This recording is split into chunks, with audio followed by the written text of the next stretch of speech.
Okay, so in this chapter 5, we are going to study 3 cycles. They are heat engine,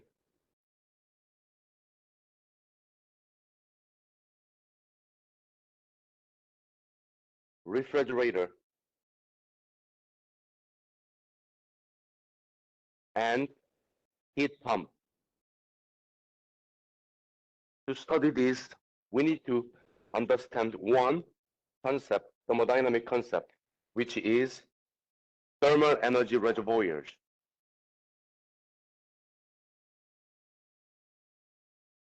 Let's assume that that we are trying to produce electricity in a steam-powered plant. Then let's assume that this is a power plant, and power plant looks like this. We have a steam generator,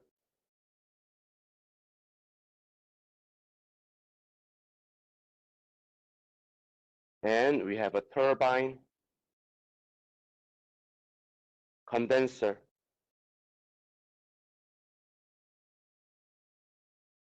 and pump. So what happened is we provide heat to in. So we can burn fossil fuels or concentrate the sunlight or pump geothermal water. So we can provide this heat. That heat is going to be used to produce steam. That steam is going to enter this turbine and expand. In the turbine, during the expansion, we can produce power. And in the condenser, we reject any waste heat by using coolant, such as water from a nearby lake or river, ocean. And then we have a pump where we observe some pumping power trying to pump this steam back to this steam generator. So this is power plant cycle, which is called Rankine cycle.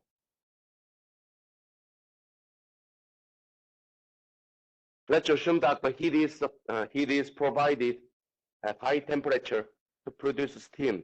So let's say 500 degrees Celsius.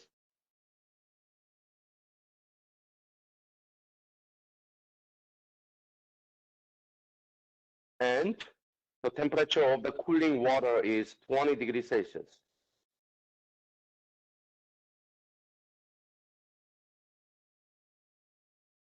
Then let's assume that we don't have enough fuel to provide this much heat at this temperature. Then what's going to happen is, after an hour, the temperature of the source of the heat is going to drop to 400, 300, 200, and 100, right? If we don't have sufficient amount of fuel. What about if we don't have enough water nearby? We don't have let's assume that we used to, use a coolant from Chippewa River, and it looks like it's dried out. There's no more water from there. Then the temperature of the cooling is going to increase from 20, 30, 40, 50, etc. So if there is a change in the source of the heat or the temperature of the coolant, then we cannot produce work continuously, right? So to maintain continuous operation, we need to make sure that the temperature at the source and the temperature at the sink do not change. Okay? So the temperature of the source, let's say 500, then we need to keep providing fuel to make sure the heat is supplied at this temperature, not going down. And we need to make sure that the water is abundant nearby, so we can provide coolant at 20 degrees Celsius. So these are the conditions to have steady state operation. Then, thermal energy reservoirs is a hypothetical body with a relatively large thermal energy capacity. So we assume that the amount of these thermal energy reservoirs is a lot. So even though this thermal energy reservoir provides heat or absorb heat, their temperatures do not change. So we can have steady state operation.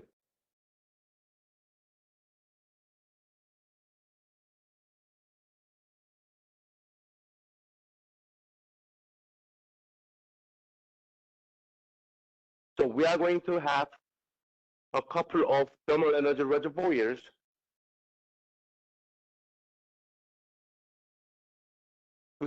to study heat engine, refrigerator, and heat pump.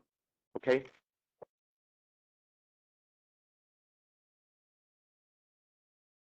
The first one is heat pump, heat engines. They receive heat from a high temperature source. We can burn fossil fuel, oil, or we can concentrate the sunlight to produce a high temperature thermal energy, or we can have a nuclear reactor to produce high temperature heat. These high temperature heats are going to use to produce steam. So this high temperature heat is going to be used to produce this steam, and the steam is going to run this turbine, and the condenser is going to reject any waste heat continuously, so that we can have a steady state cycle to produce what? Work.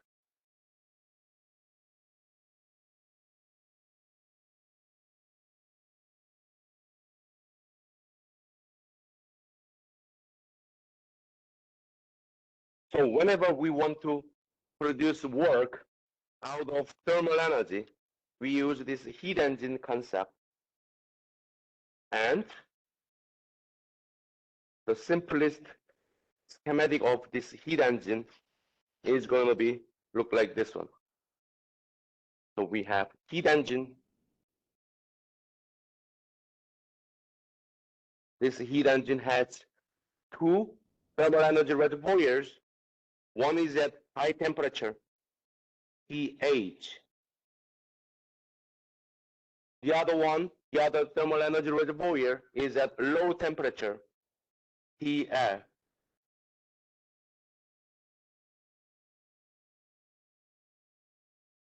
And this heat engine absorbs heat from this high temperature thermal energy reservoir for the amount of QH.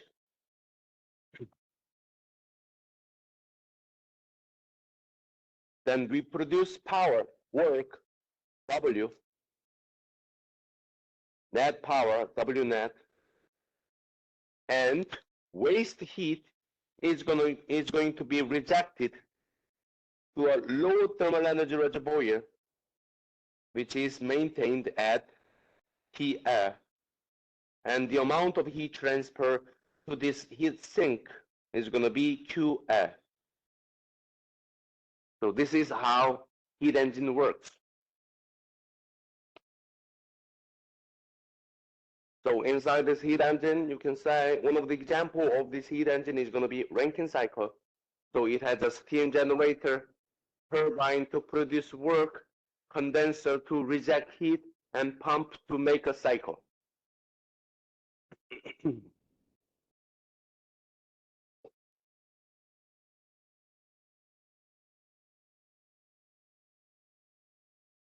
Then how can we analyze this heat engine? We can use energy balance equation. So let's assume that this is a steady state operation. Steady state. Then what is the energy balance equation for steady state? From chapter 4, what we studied is energy transfer, the rate of energy transfer into a system, into a control volume, should be the same as the rate of energy transfer leaving the control volume. So this is the energy balance equation. And as you can see, this dot means this energy balance equation is in rate form. So the rate of energy transfer, not just energy transfer, the rate of energy transfer. Then what about here? In this schematic, we have Q and W.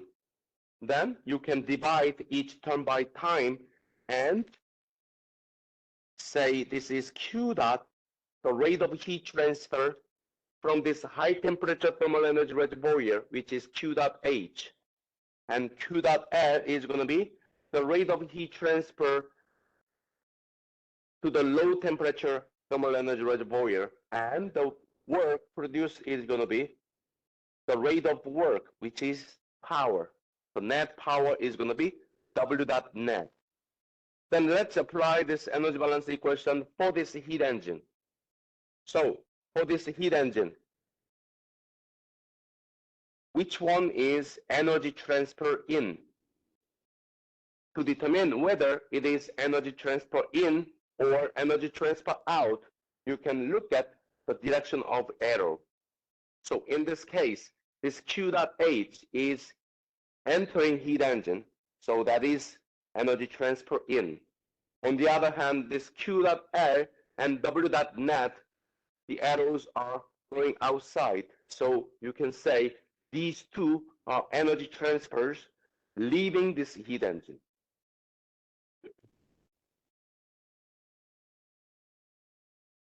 Then there's only one energy transfer in, which is Q dot H. Q dot H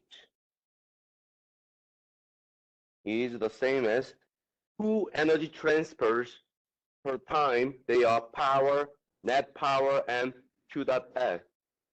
So Q dot L plus net power, W dot net. Then if you move this Q to the other side, we can say W dot net is going to be the difference in Q dot. That is Q dot H minus Q dot L. So this is the energy balance equation for this heat engine.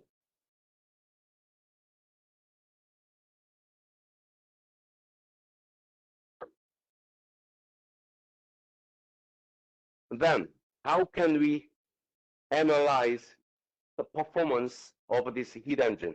We can use thermal efficiency. You remember efficiency that we studied in chapter 2? So the efficiency can be determined by desired output. So this one is from chapter 2. The desired output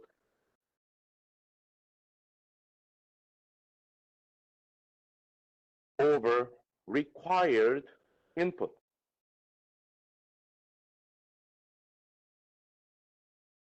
Then what is desired output for this heat engine? Why do we make a heat engine? To absorb heat? That's not the main reason. To reject heat? No, we want to produce power. So W dot net is going to be the desired output. Then, to produce this power, what we need to provide? To run a power plant out there, what we need to provide? The fuel, right? So Q dot H is the required input for this heat engine. So this is how we evaluate the performance of this heat engine. Then, according to this energy balance equation, this power, net power, is going to be the difference in Q dot. So we can replace this power with Q dot H minus Q dot L. Why don't we do that? And this is going to be Q dot H minus Q dot L divided by Q dot H. Then we can rewrite this 1 minus Q dot H divided by Q dot L over Q dot H. So this is one way to determine the efficiency, and this is the other way to determine the efficiency. And this is everything about heat engine.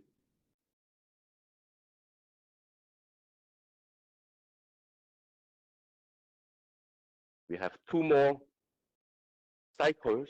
They are refrigerator and heat pump.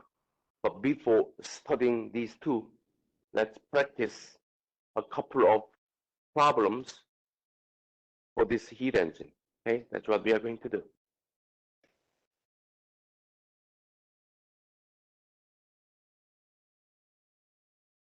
Any question about heat engine? So whenever you have a device that produces power, you can use this heat engine to do the simplest, the performance analysis. So you can use this heat engine concept for power plant. You can use this heat engine concept for another, the device that produces power. Do you know any device that produces power that you are familiar with? Your car. So your car engine can be approximated as a heat engine. Any device that produces mechanical power that can be converted to electric power or etc.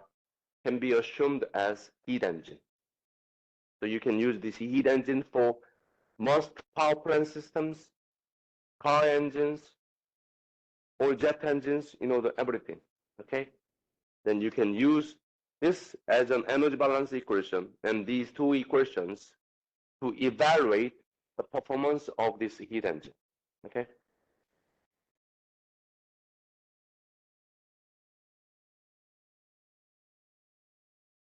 And here we have two problems.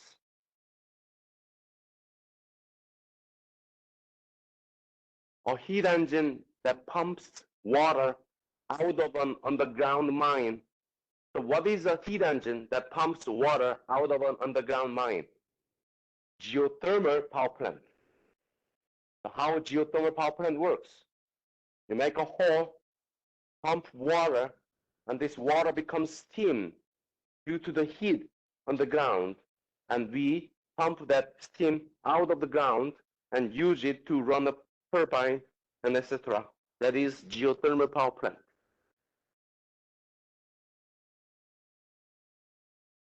And this one accepts 700 kilojoule of heat and produces 250 kilojoule of work.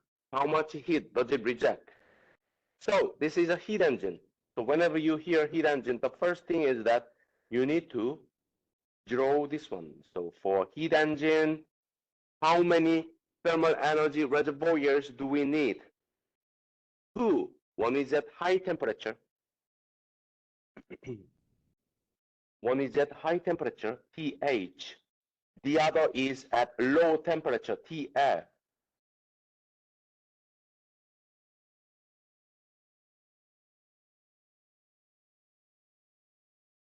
Then we observe heat from high temperature thermal energy reservoirs for the amount of QH and use this heat to produce work. So the net work is going to be W net. And there's a leftover thermal energy in the system. that is waste heat, should be rejected. That is Q dot L. So in this case, TH is going to be the fuel for this heat engine. TL is going to be the coolant for this heat engine. Then it accepts 700 kilojoule, so that is QH, 700 kilojoule. And it produces 250 kilojoule of work. So W net is 250 kilojoule. Then what kind of equations did we study for this heat engine?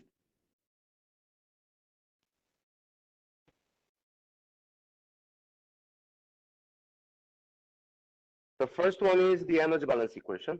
W net is QH minus QL. And the other one is the efficiency. The efficiency for this heat engine is going to be W net divided by QH. Or we can say 1 minus QL over QH. Then QH is going to be 700. W net is going to be 250. So what is QL? 450 kilojoule. So that is the heat this heat engine reject. Okay? Any question? This one is very easy compared to the what we studied in chapter 3 and 4, right? Chapter 5 is the easiest one.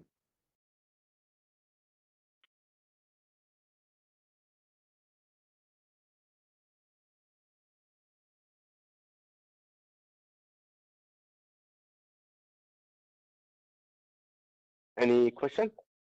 No? Okay. Then let's go to the next problem. We have an automobile engine consumes fuel at a rate of 22 liter per hour. Okay. So liter per hour is time, liter is volume, so this is a volumetric flow rate. Do we like volumetric flow rate? No, we don't. We prefer mass flow rate to use energy balance equation, right? So I guess we have to use this number to determine the mass flow rate. Anyway, the units look pretty interesting. But don't be panicked. Don't worry about that. Unit conversion is pretty simple. And there's a density. Okay, so to determine mass flow rate, there are two equations. One is density times volumetric flow rate, and the other one is density times average velocity times cross-sectional area. In this case, we have the density, this one. We have the volumetric flow rate, this one. So I guess we can determine the mass flow rate. So let's find the mass flow rate first. So what is the density? 0.8. 0.8. What is the unit? Gram per centimeter cube. It's a very ridiculous unit, right? So what do we want to do? Just leave it as is? No, we don't like it. So let's convert it. So first gram, we prefer kilogram. So 1 kilogram is 1,000 grams. So 1 kilogram is 1,000 grams. Then you can cross gram. Oh, go away. Then what about this centimeter cube? We don't like centimeters. We prefer meters. So what is the unit conversion? 100 centimeters. So 1 meter is 100 centimeters. So, but this one is cubic centimeters. So 1 meter is 100 centimeters. But this one is a cubic centimeters, so cube. So that's how you convert. Oh, my bad, you're right. Monday thickness. It's Monday for me. This is my first class this week. So today is my Monday. Your Tuesday. Yes.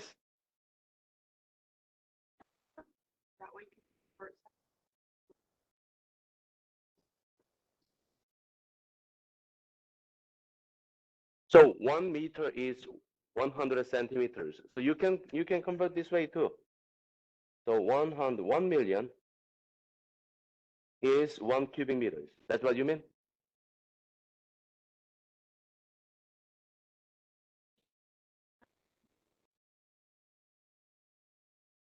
We want to get rid of this centimeter and we want to have this meter.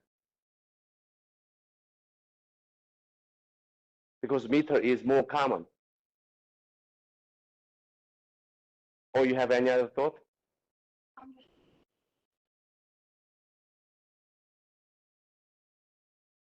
Oh, that's a liter. I didn't know that.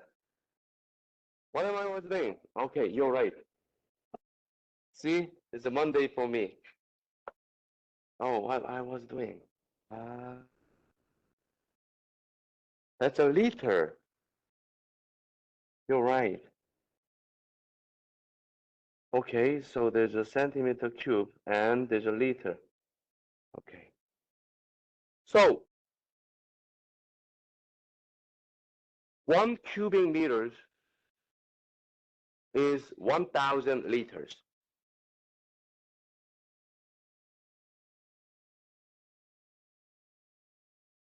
Where should I write? 1 meter is 1,000 liters, 1 cubic meters. Oh, we still have centimeters.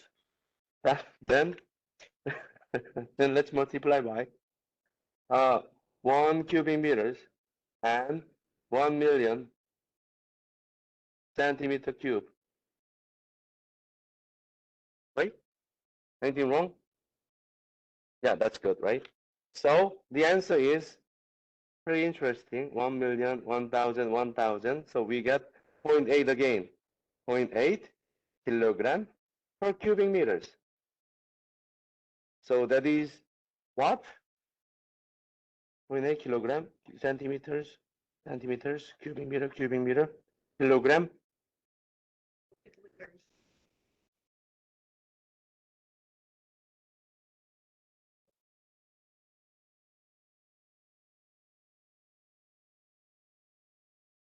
Oh, kilogram per liter. Yeah, you're right. That is density. And we need to multiply by the volumetric flow rate. Now I got that. Okay, so multiply by 22 liters per hour. And we have hour, so 1 hour is 3,600 seconds. Now everything is right, right? Right? Liter. So we have kilogram per second. Yeah.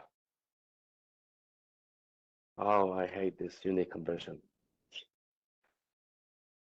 So that's how we get the mass flow rate, m dot. And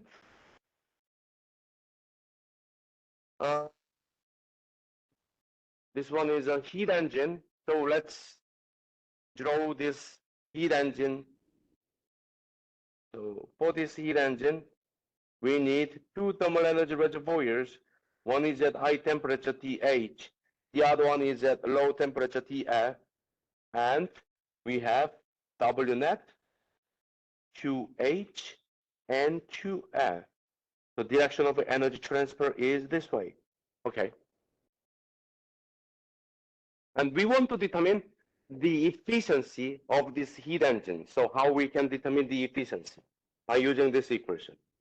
So the efficiency is going to be W net divided by QH.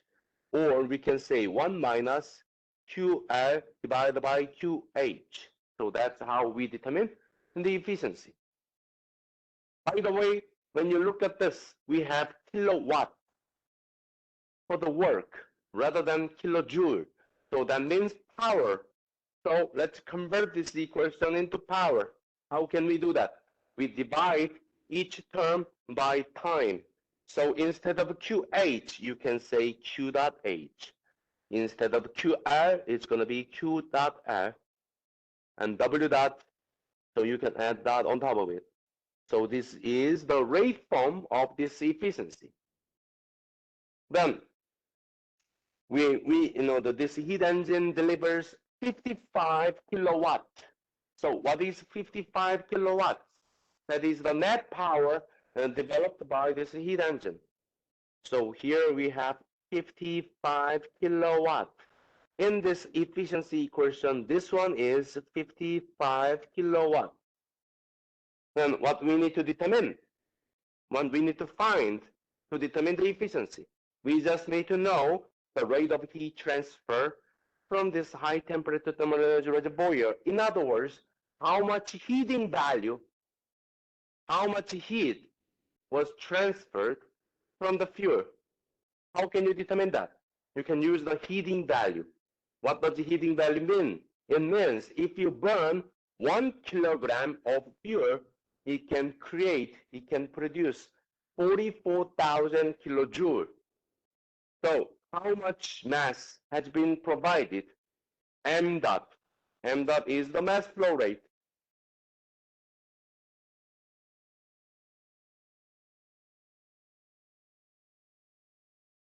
So this M dot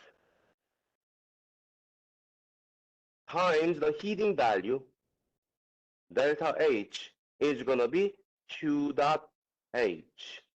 And we already found the M dot. The heating value is going to be 44,000 kilojoule per kilogram. So if you do the calculation, you get Q dot H. That is 215.1 kilowatt. So this is the rate of heat transfer by burning, the fossil fuel at this flow rate, m dot, whose heating value is this much.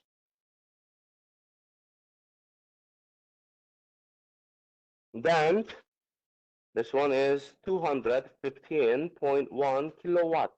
So what is the efficiency?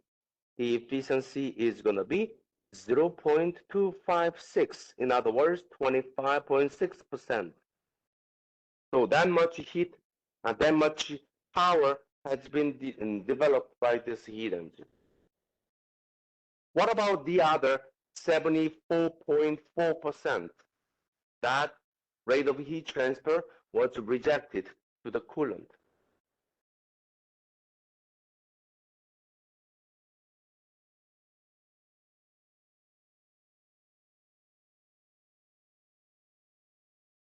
Any question?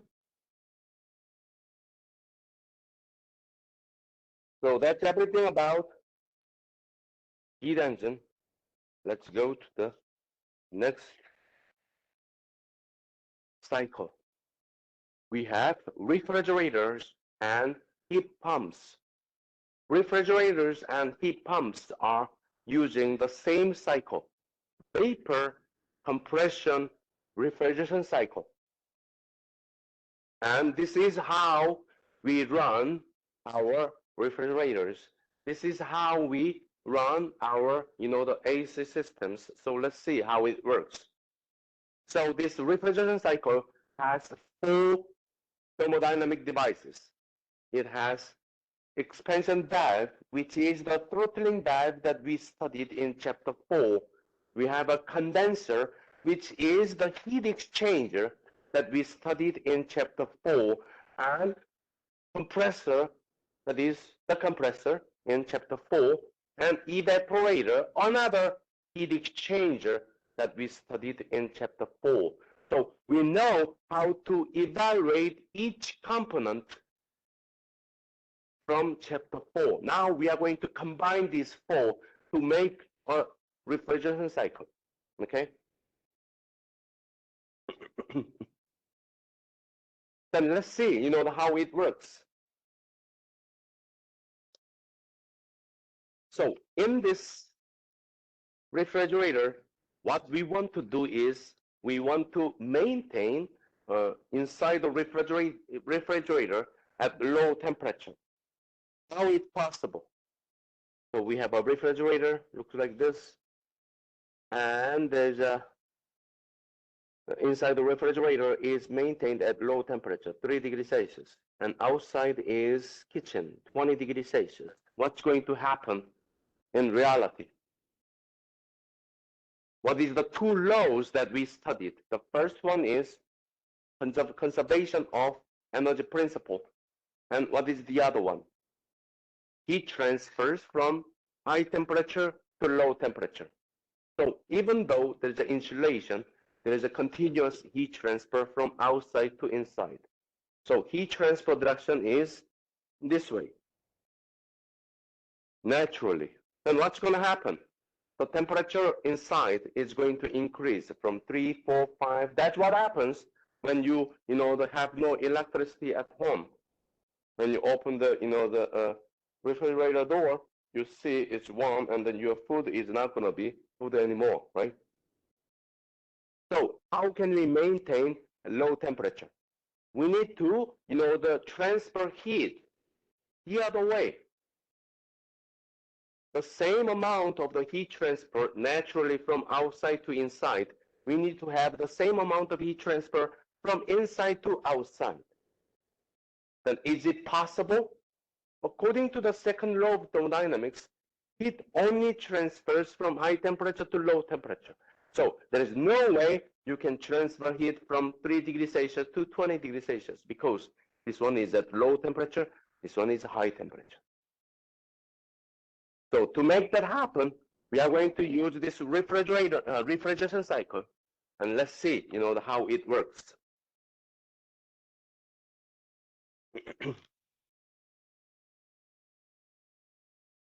So we are going to use a refrigeration cycle, and the working fluid of this refrigeration cycle is called refrigerant. One of the most famous refrigerant is R134A that you studied in chapter 3 and chapter 4. So we have this refrigerant cycle embedded in the refrigerator. So we have a compressor here.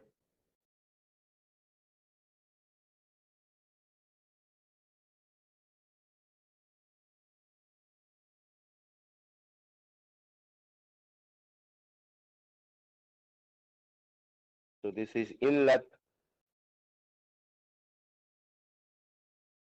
This is exit. And we have this evaporator inside. So this is a heat exchanger, by the way.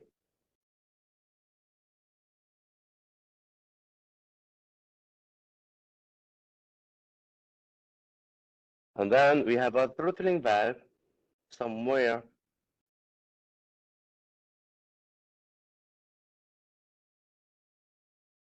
And we have a condenser outside.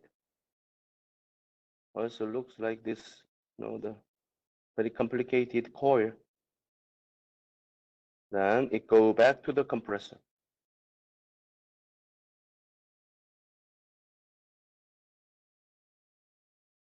Okay, so this is a refrigerant cycle. So we have a compressor here. So this one is compressor. And this one is throttling valve. There's a heat exchanger. And there's another heat exchanger. So we have 4 thermal energy and thermodynamic devices that we studied in the previous chapter.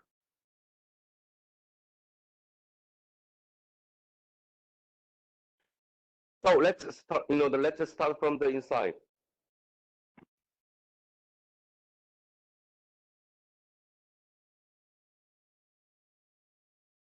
So we want to, observe heat from 3 degrees Celsius. So what is the temperature, inside this refrigerator? Should be lower than 3 degrees Celsius, okay? So let's assume that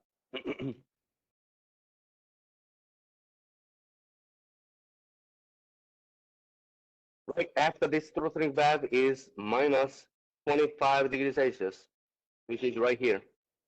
And this minus 25 degrees Celsius, R134A, is going to absorb heat from this 3 degrees Celsius. So there's a heat transfer from the food, from the air in the refrigerator, and to this R134A flowing inside. And what's going to happen? Due to the heat transfer, the temperature of the refrigerant is going to increase, right? From minus 25, and it's going to increase to minus 20.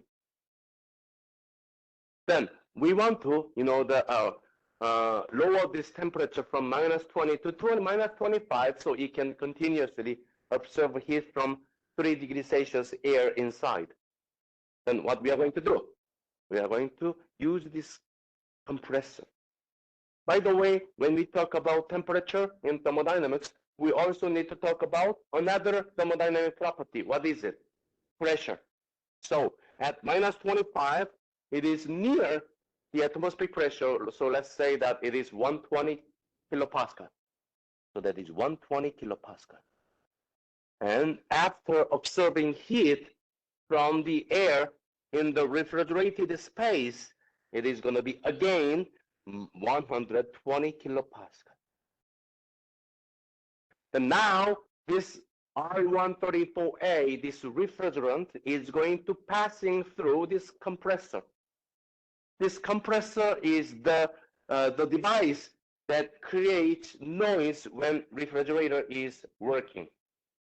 So when you buy a refrigerator and you power on, then what you hear is that there's a the sound or something is running.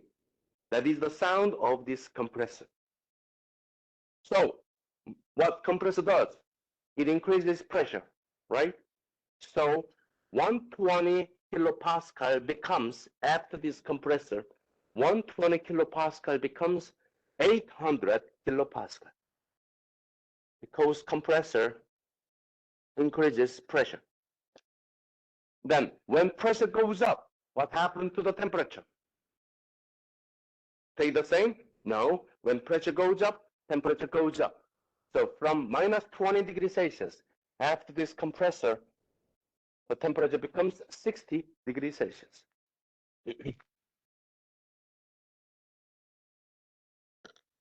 Now this 800 kilopascal and 60 degrees Celsius refrigerant is going to pass through this heat exchanger. Have you seen that heat exchanger?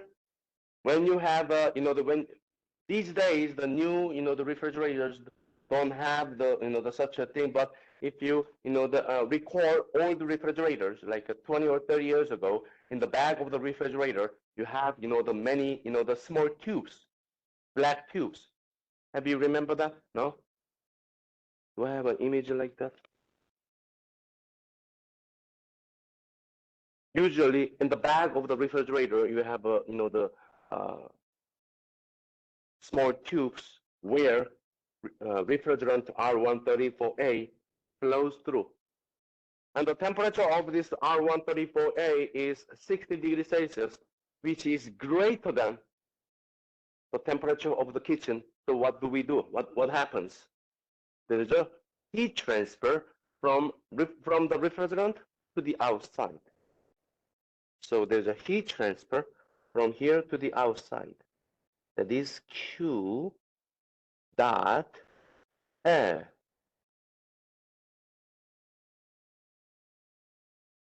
And what this compressor does, it provides power. W dot net. What happens inside? This refrigerant absorbing heat from the air in the refrigerated space. Q dot H. Then after, the rejecting heat to the outside, because the temperature of the refrigerant in this heat exchanger is high, 60 degrees Celsius, what happens is that the temperature drops from 60 down to 30 degrees Celsius. But pressure does not change. So it's going to be 800 kilopascal and 30 degrees Celsius. Then we have a throttling valve. What does it do? It drops pressure. So after passing this throttling valve, pressure drops from 800 down to 120. When pressure drops, what happened to the temperature of the system? It drops too, right? So 30 degrees Celsius goes to minus 25 degrees Celsius and enter this refrigerated space. So we can continuously observe heat from, oh, I'm sorry, my mistake.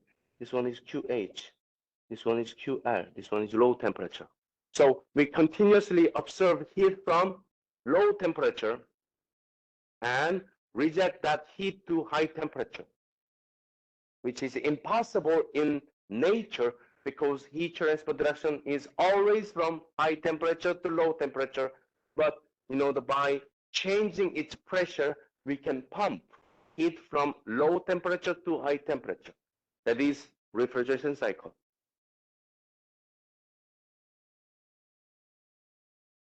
Okay? And then, what is the energy balance equation? So let's talk about energy transfer for this refrigerator. So this is the refrigerator, this big R, okay? So for this refrigerator R,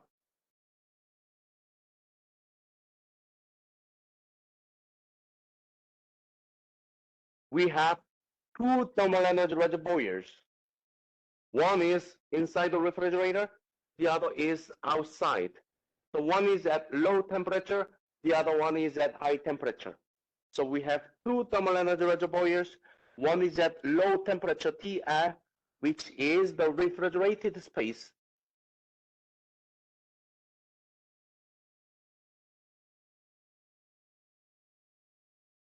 And the other one is at high temperature TIH, which is the air in the kitchen.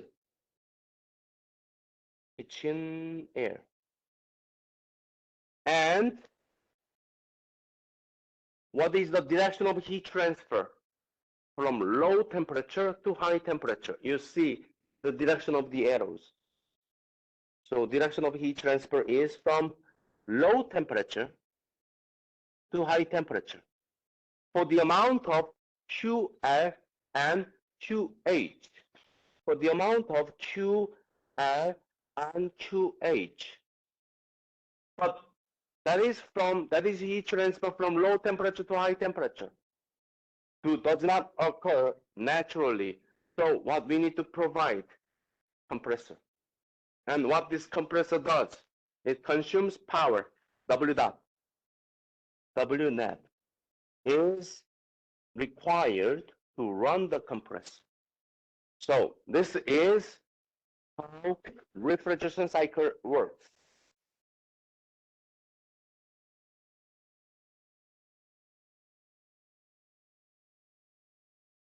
Then what is the energy balance equation?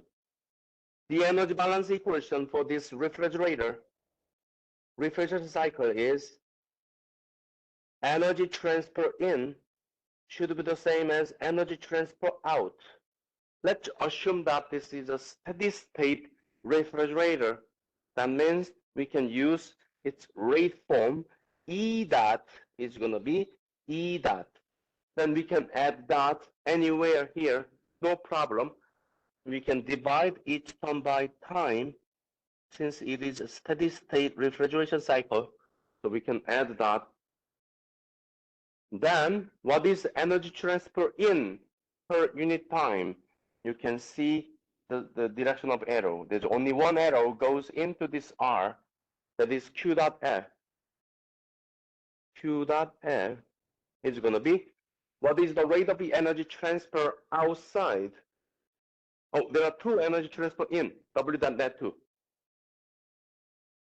W dot net. And what is energy transfer out? Only one, Q dot H. Then if you move this one to the right-hand side, then what do you get? W dot net is the same as Q dot H minus Q dot L. Don't you think that this one looks familiar? Yes, this is the same energy balance equation that we used for heat engine. Here, the same energy balance equation. W dot net is going to be Q dot H minus Q dot L. Here, W dot net is going to be Q dot H and Q dot L. So the same energy balance equation we can use for heat engine and refrigeration cycle. Then how can we determine the efficiency? Let's review how we determined the efficiency for this heat engine. So for this heat engine, we used desired output over required input. So let's do the same. Desired output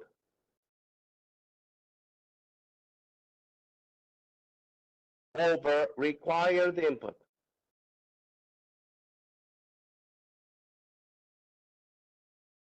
Then what is desired output? So we run this refrigerant cycle to consume electricity. Make sense? Now, why do we run a refrigerator? To cool, right? To absorb heat from low temperature. So Q dot L is the desired output, not W dot net. Our desired output is going to be, we want to remove heat from the refrigerated space. So Q dot L is desired output. Then what is the required input? To run a refrigerator, what do you need to do? Yeah, W dot net is required input. W dot net, then wait, W dot net is the same as Q dot H minus Q dot L. So let's do the same here. So this is going to be Q dot L over Q dot H minus Q dot L. So that's how we determine the performance of this refrigerator. So now, if you look at the efficiency of this heat engine, it is W over Q. But here, desired output over required input is not W over Q, it's Q over W. So they are different. So should we say efficiency again for this one? No. So we are going to use another name. What is that? COP, coefficient of performance of refrigerator, R, or some books like to say beta. Same thing. COP or beta, coefficient of performance of refrigerator, can be determined by this equation.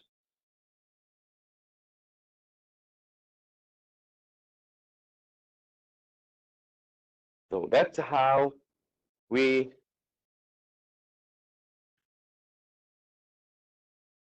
evaluate the performance of this refrigerator. Any question?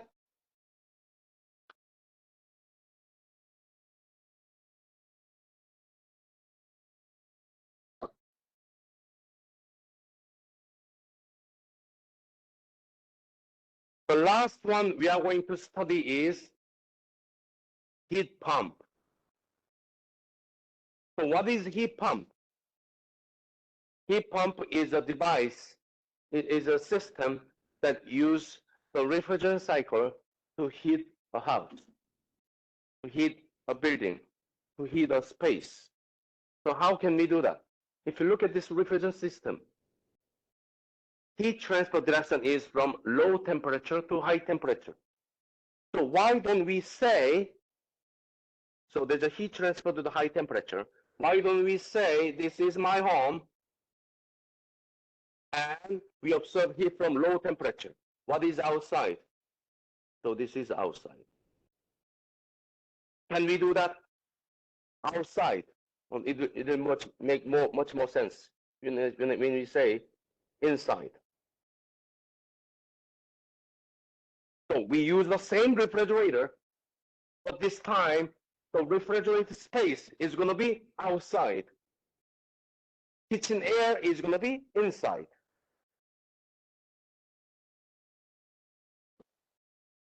Can we do that? We can do that. Then the question is going to be, is it reasonable or not? You can run a refrigerator because the refrigerator transfers heat from low temperature to high temperature. So there's nothing wrong using the refrigerator to heat rather than to cool, right? Because you can cool outside and the heat inside. Then, does it make sense? The question, does it make sense, means, does it save money or not? So let's talk about that.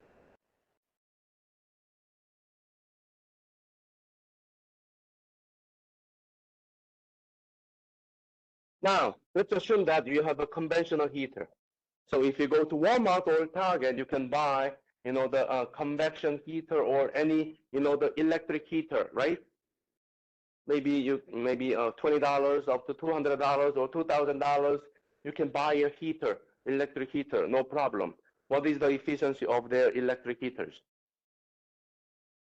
100%. So if you consume 220 kilowatts of electricity, so when you use this traditional heater, traditional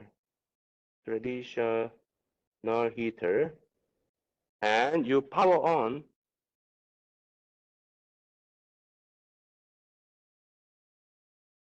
right? And then the electricity provided to this heater is going to be 20 kilowatts. So how much heat this heater can produce? Out of 20, 20, right? Can it produce 30, 40? What is the number one law in thermodynamics? Conservation of energy principle. You cannot create, you cannot destroy energy. So if this heater, absorb 20 kilowatt of electricity, the maximum you can produce is going to be 20 kilowatt of heat. Then what is the efficiency of heater? Usually 100%. Because which one is more valuable between electricity and heat? Electricity. So converting this, the expensive, useful electricity into heat is super easy. So the efficiency is going to be 100%. Then, if you consume, the 20 kilowatt, you can receive 20 kilowatt of heat transfer. So let's, the power on this refrigerator. So I'm going to power on this refrigerator. So there's another, the power. And this power and the electricity provided to the refrigerator is going to be, again, the same 20 kilowatt. So what happens? It's going to run. It's going to cool the outside. Sounds stupid, right?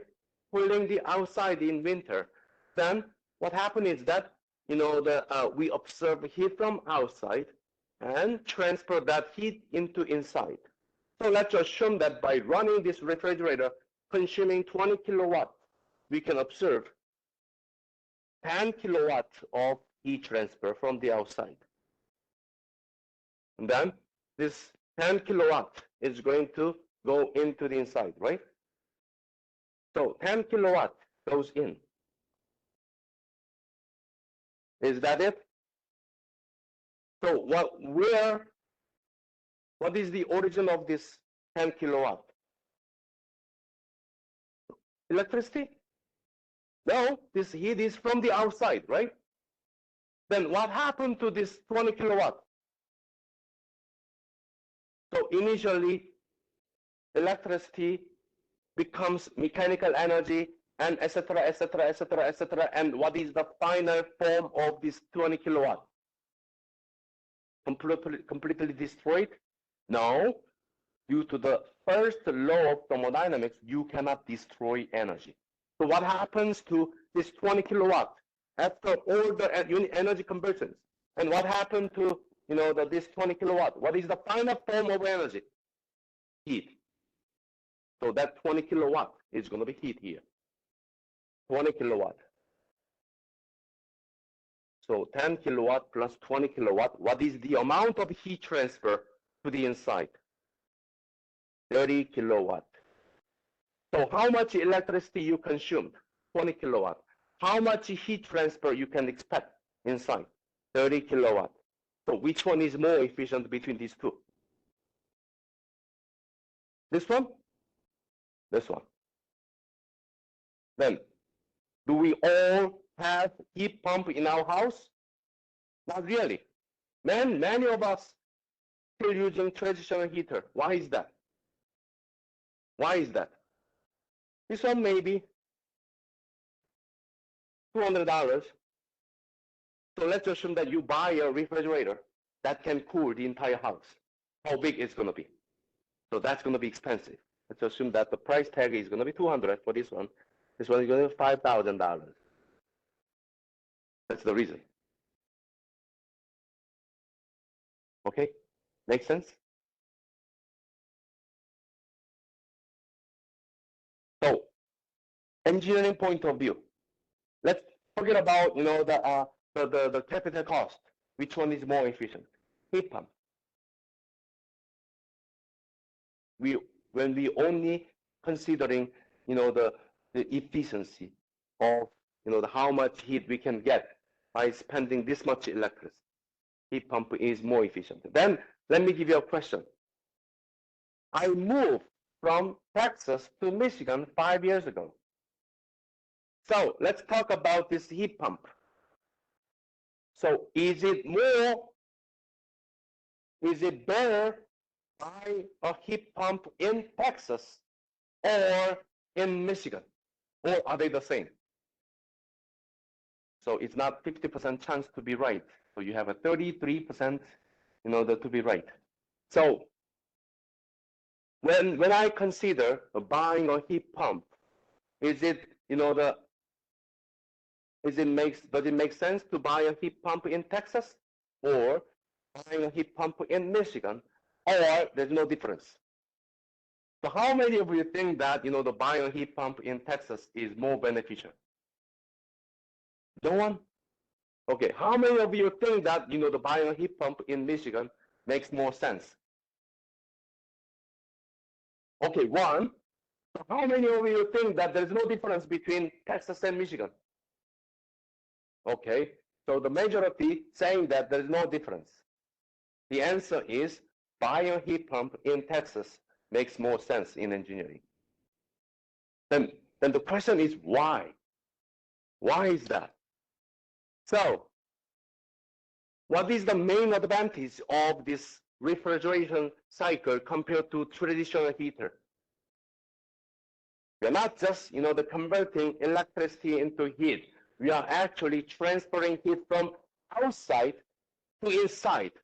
So to transfer heat from outside to inside, we need to cool outside, right?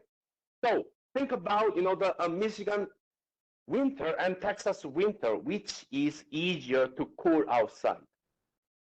Texas, because the outside temperature is higher. The cooling that high temperature is much easier than cooling freezing temperature out there. So in Texas, maybe we can transfer heat maybe around the 15 kilowatt instead of 10. So the rate of heat transfer inside is going to be 15 plus 20, 35 kilowatt, while spending only 20 kilowatt. But in Michigan, especially outside temperature is too low, then how much the rate of heat transfer we can get from outside? Not even 10, maybe 5 or 3. Then how much the heat transfer we can get? Still greater than 20 kilowatt, but not much. So performance of this heat pump depends on outside temperature. Anybody has a heat pump in your house? I have a heat pump in my house. So when I run a heat pump, there are two options. There's two options.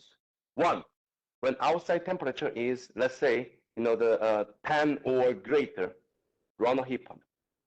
When outside temperature is below 10 or below, run the transitional heater. Because when the temperature goes down, the performance of COP, the coefficient of performance of this heat pump goes down. So there's a threshold. So below this temperature, do not run heat pump. Above this temperature, run the heat pump. So there's a range of outside temperature when heat pump works great. Outside of this range, the performance of a heat pump drops significantly. Imagine that you are going to, you are going to sell refrigerator in Antarctica or near the North Pole. It's going to be easy? Not much, right?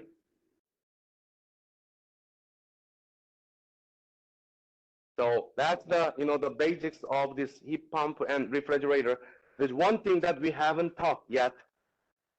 That is, okay, so I get that, the refrigerant cycle and heat pump cycle, they are identical. It's just a matter of, how we apply, right? Then how can we analyze heat pump? So it's going to be, the easy to understand if you compare refrigeration cycle and heat pump cycle. So in this refrigeration cycle, you can see heat transfer direction is from low temperature to high temperature, which is against the second law of thermodynamics, because the heat transfer should be from high temperature to low temperature. But this time heat transfer is from low temperature to high temperature, which is against the second law of thermodynamics. Therefore, we need to sacrifice net work. We need to consume electricity to make that happen, because it does not happen, naturally. The same thing, when we have a heat pump, we want to transfer heat from low temperature, which is outside, outdoor, and we want to transfer this heat to inside, high temperature, indoor, and the heat transfer direction is from low temperature to high temperature. Reasonable? No, it is not. So it doesn't happen in nature. So what we need to do, we need to provide electricity. W.net. So that is heat pump cycle. Looks identical. The main difference is that the low temperature reservoir of this refrigeration cycle is going to be refrigerated space. On the other hand, for this heat pump cycle, it's going to be outside. High temperature thermal energy reservoir of this refrigeration cycle is going to be, the refrigeration cycle is going to be kitchen air. On the other hand, for this heat pump, the high temperature thermal energy reservoir is indoor. That is the only differences. The cycle is identical. It's just a matter of, the where you put this cycle.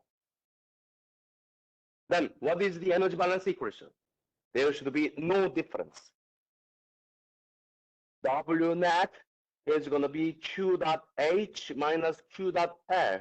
So the energy balance equation is the same, because technically these two are identical systems. Only their applications are different. Then when we talk about the performance of this heat pump, COP, coefficient of performance of heat pump. Now this one is going to be different. By the way, some books like to say gamma. It's going to be desired output.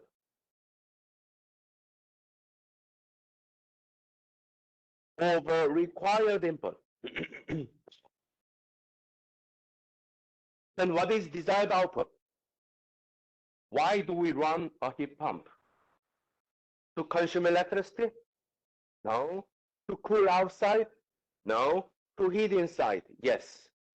So the desired output is going to be Q dot H. And what is the required input? What we need to provide to run a heat pump? We need to power on the electricity, W.net. By the way, according to the energy balance equation, W.net is Q dot H minus Q dot L. So we can do the same. Q dot H over Q dot H minus Q dot L. So that's how you evaluate the performance of refrigeration cycle, the performance of heat pump cycle. So that completes everything about heat engine, refrigeration, and heat pump. Any question? We have 1, 2, 3.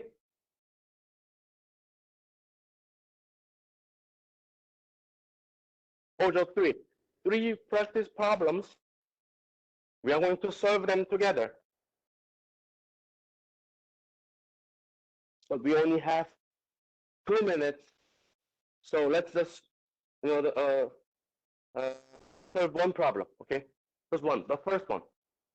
A refrigerator whose coefficient of performance is 1.2. Okay, so we have this coefficient of performance. So I'm going to write this equation here. Coefficient of performance of refrigerator can be determined by this one, Q dot L over W dot net, or you can say Q dot L over Q dot H minus Q dot L. Then it is COP is 1.2. So this one is 1.2. And removes heat from the refrigerated space, which is Q dot L is 60 kilojoule per minute. So Q dot L is 60 kilojoule per minute. 60 kilojoule per minute. So this one is 60 kilojoule per minute.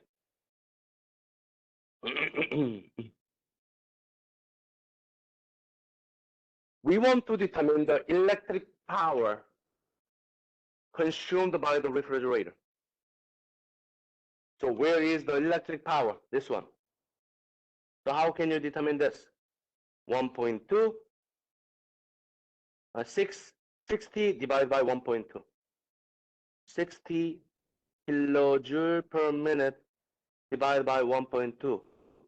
That is the net power. If you do the unit conversion, you get 0.83 kilowatt. Then what is the rate of heat transfer to the kitchen air? That is Q dot H. So here 1.2 is going to be 60 minus Q dot H minus 60. So what is Q dot H? 110 kilojoule per minute. That's how you solve this problem. Pretty simple, right?